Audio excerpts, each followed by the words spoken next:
Pain and discomfort around the outside of the hip area is something that I work on all the time with people.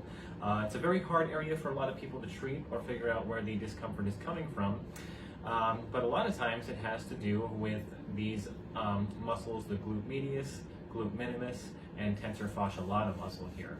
All of these muscles are muscles that rotate the hip.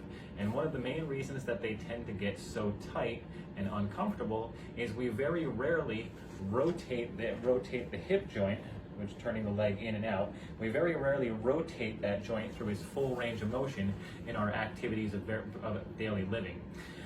Most common thing that we actually use hip rotation for is if we plant the foot and turn away from it or something like that. But compared to things like moving forward and backward at the hip, those are muscles that do not get used very often. So how do we stretch some of these external or some of these internal rotators of our hip, like the glute medius, glute minimus, and tensor fascia lata? Easiest way for us to do that is to lay on our back. We're going to use a rope to accomplish the stretch. Rope goes around the arch of the foot, and it goes around the outside of the leg. Now it's important here to make sure that your knee is at 90 degrees or greater. We don't want it less than 90 degrees because then we're going to pull on the knee rather than stretching the hip joint. So knee has to be at 90 degrees or greater, and then all we're doing is pointing the knee out and bringing the foot in like that. 1 Mississippi, 2 Mississippi, all the way back to neutral. And again, out with the knee, in with the foot. That first position there will help get the tensor fascia lata muscle. You want to do about 8 to 10 repetitions there.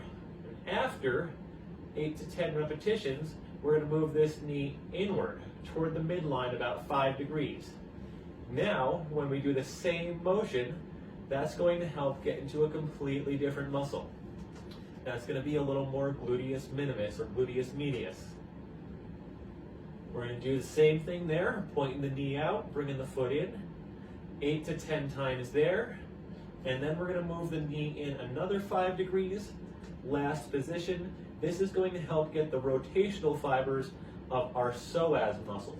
A lot of people think of the psoas as a hip flexor, but don't take into account that it also internally rotates the hip. So in order to get all of the fibers of that muscle, we also have to do some rotational stretching as well.